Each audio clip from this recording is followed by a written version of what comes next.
trash bags, those expenses, you spread it out over 6 months. And even though I paid more that day, but I only had to do big shopping twice a year.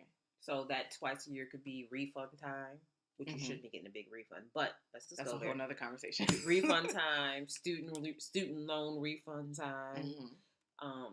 You strategically plan for that because, like we were just talking about a little while ago, you may not have that big outlay of cash to do those. So then you strategically plan it.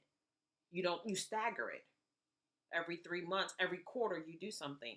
And if you're struggling and your parents know it, and they know that you have a plan, they can respect that. That was what I was going to say earlier. The bigger thing we have to realize is sometimes your parents are hindering you by being there.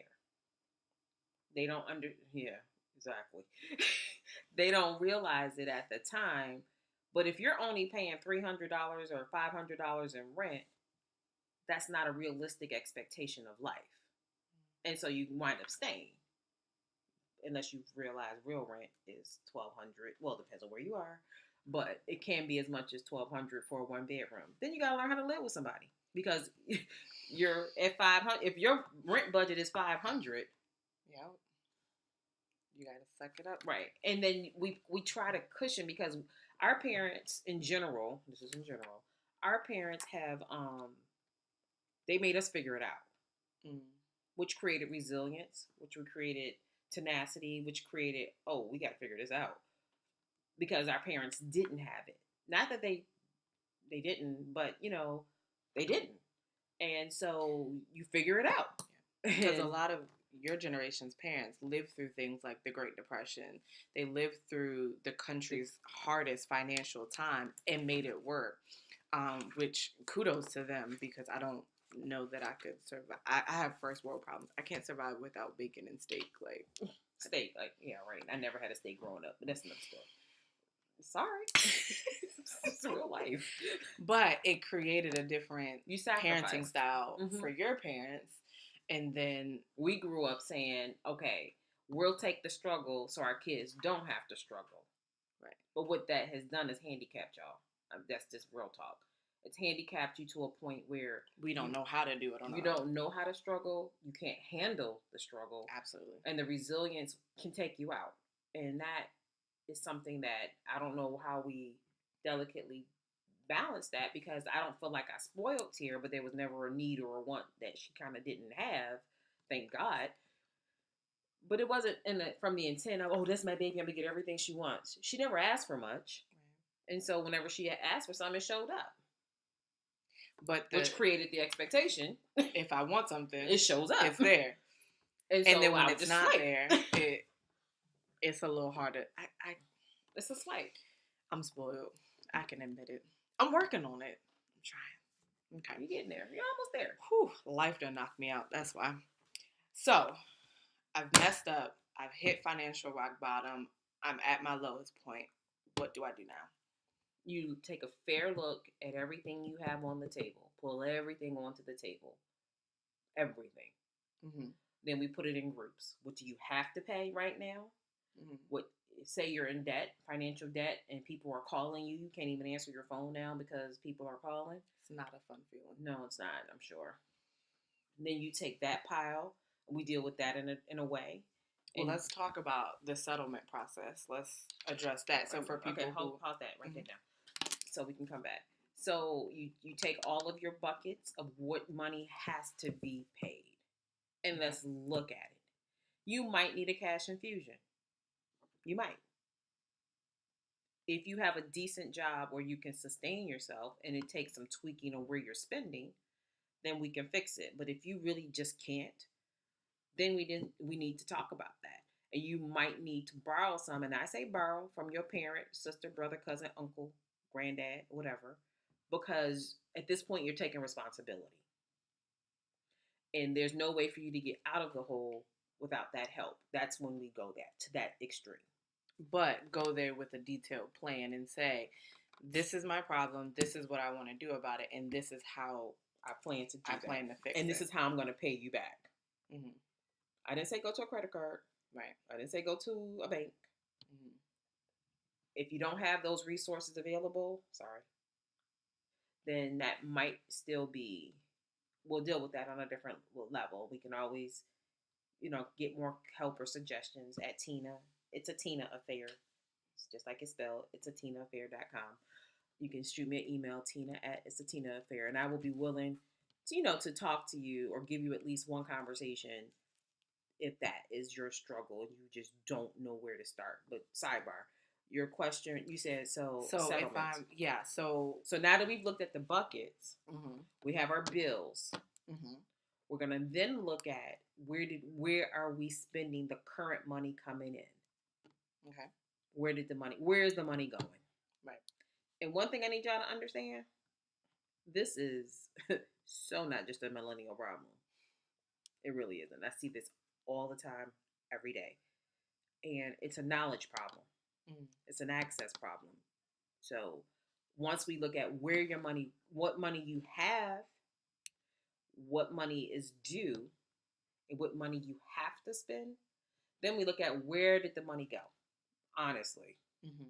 Like, honestly. How much are you paying in fees? If the money you paid in fees might have paid off a credit card. Yep. Been there. I mean, seriously, real talk. Yeah. That's something I looked at. I looked at my credit card and I was like, hold up, did I really just spend that much money in interest last year? Okay, that's not going to happen ever again. And you make a declaration to yourself. From this point forward, I'm done. Yep. And miraculously, I paid off my little 2 credit cards in 3 months. Gone. And so we start attacking those things. So, and my suggestion with attacking the debt is, what works for me is starting with the smaller debt, because then you start to cross things off your list and it starts to feel better. Good. It starts happening.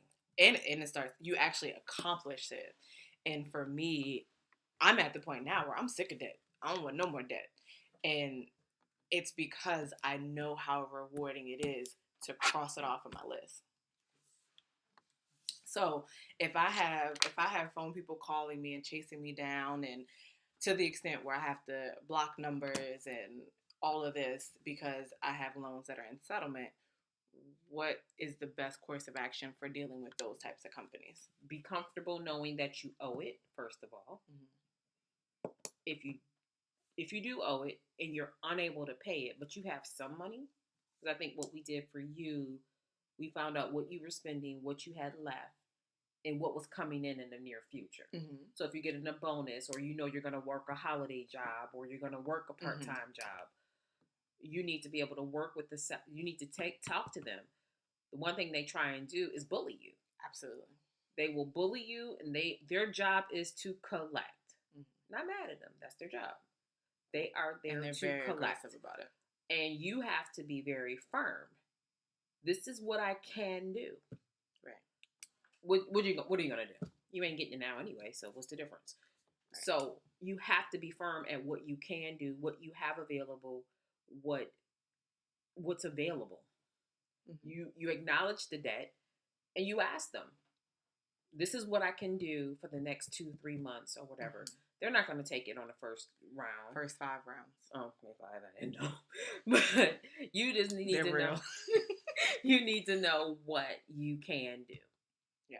And it's on your list because we have a strategic plan to pay off the debt. Right. And so you pay what you have to pay every day. You pay your necessary items. You have a bucket now. Okay, this is coming up. Then we do one of those one at a time. We settle them one at a time. Yep.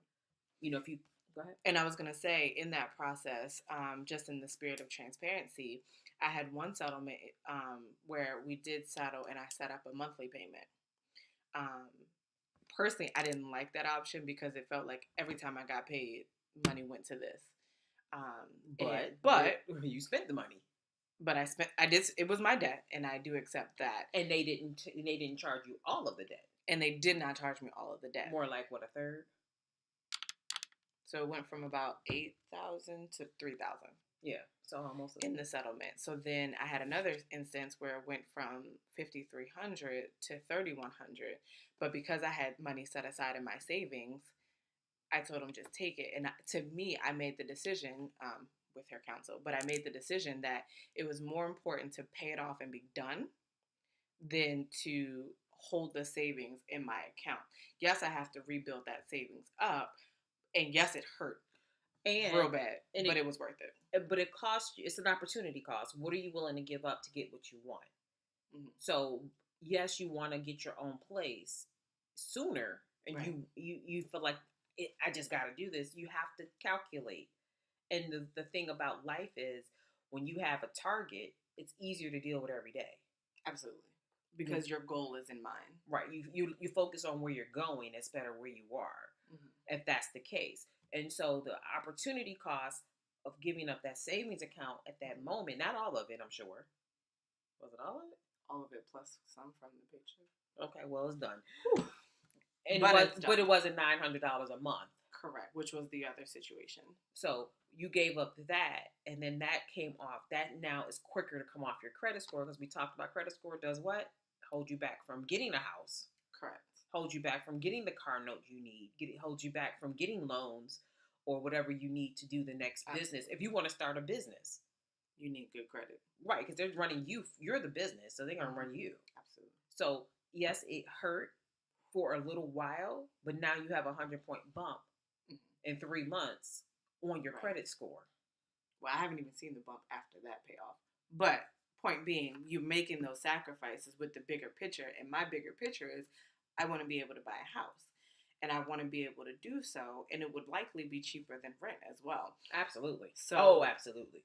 So for me, that's my bigger picture moment. And as though it may be a sacrifice to stay at home and not have that freedom as I'm used to. And also the sacrifice of putting away my entire savings plus some and then having a tight paycheck. It's worth it because A, they're not calling anymore. B, I don't have to duck and hide anymore. And C, it's off of my credit. It's off of my mind. It's off of my heart. Mm-hmm. Perfect. And so a lot of the times the interest rates that you're paying is what they're really settling off. Right. And then you still slowly save, So we were at the settlement. So we did the bucket of what you have to pay. We did the bucket of what is owed to who, and then we strategically attack those bills. Right. Okay. What else? Let's talk about savings a little bit and the best way to save when you feel like there isn't much left. By the way, as a point of reference, I was a parent at 21, so millennial-ish. I wasn't a millennial, but in our age group. The struggle was real. I was working full time. I was in school full time, and I had her. So hey, here we are. And so, by the time I was 26, I bought my first house. You know that?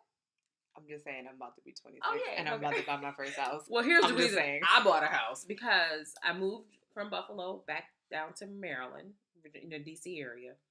And honestly, I couldn't afford to rent. I could not afford to rent a house or rent a place to live. So I bought. Because it was cheaper. The mortgage was cheaper than renting. Exactly. But you have to be in a position to be able to purchase with clearing off things from your credit. Or not putting anything on there if you're ahead of the game. Please stay there. Please stay there. When your parents send you away to school and say, don't get those free credit cards, they mean it. Don't do it. You don't have the resources or you don't have the knowledge of how to manage that credit. Correct. But in that time frame, if no one showed you. Correct. And because you're in that independent, I can do it, I me. Don't do it. All right, go ahead. Okay. But you do have to have the credit in line. You do have to have the income in line and making sure that you're ready to be able to make that purchase because 9 times out of 10, it's cheaper than renting. I remember. Okay. It's a lot of good information. Okay. Just making sure people still listen. They'll watch until they want. Sorry. I remember when I worked at the bank, and people would come in and make their mortgage payments. I was literally paying double what they were paying in their mortgage. I paid double in rent. And this was in Charlotte. So the cost of living was cheap, yes. But as I was making these payments for the customers, I'm like, good grief. That's a third of my rent. And this was real life numbers. It was a really nice apartment. But that's what you wanted. You wanted what you wanted when you wanted it. Right. And I wasn't prepared because I did want to purchase, but I wasn't in a position to be able to. So I settled for a really, really, really nice apartment. Okay. Last question or last topic. What is your number one takeaway for young adults to grasp? If they don't hear anything else we talk about, what's one thing you want them to take away? Be present in your spending. Put money into your 401k. Do 15%. Go ahead. Go ahead. Be present. Be present. I want 15% of your income now, before taxes, to go into your 401k at work or IRA at the bank. Your choice. And don't touch it. Right. Because when you were 21, if I'm not mistaken, you had 20,000 in your 401k. 15. You sure? I could have sworn it was 20 and 20. Okay. Well, same point. And that was a hell of a statement. She could have not put no more money in. And still been good. Right. Because it would have grown over the next 40 years. Mm-hmm. And it wasn't a whole lot of money out of her check. She didn't have real bills. You know, so if you don't find yourself with real bills, and when I say real bills, I mean mortgages, I mean big car notes, I mean daycare. I didn't even think I had a car note at that point. Right. I mean daycare. And that's another thing. Be satisfied with something just a rung lower if you're trying to get out of a situation. You don't have to have the nicest car yet if you can't manage everything else. You don't have to have the nicest apartment yet. If you don't have to have the newest pair of shoes, the newest phone. And these phones, come on, people. Do you really need a new phone every time Apple decides y'all need a new phone? That's the question. That's like $800. I know. I do good with it. They don't get my money every time. But a lot of people do. Yeah. But no. And even if they say, oh, they put it on my phone bill. Well, now your phone bill is $50 $30, more. $50 higher just because you got a new phone. But you're in debt. Yep. Don't add up. Yep. Well, I think this was really helpful, and I think people will grasp from it and be able to apply some of these skills to their lives. It was a long video, but I think if people were able to watch through the whole thing, they would be able to grasp a lot from it. So thank you for being willing to share. I'm here to help. Strategies to make people successful. Absolutely. And it's a process, and you're not alone. Don't get mad at yourself. It's not the end of the world. You just have to jump in and start moving forward. Absolutely. And we encourage the questions, and we want to have that conversation. So please write your comments, and I will be sure to make sure she gets those and try to respond some answers as well. If not, provide contact information so that you can reach out directly and have that one-on-one dialogue with her. Because the goal is to help people. And I think that's both of our motivations to do what we do, is to be able to help people through the lessons that we've learned the hard way. Okay? Yay. It's possible. Hey, we're living witnesses. It can be done. Absolutely. Right. Thank you. Thank you. Bye-bye.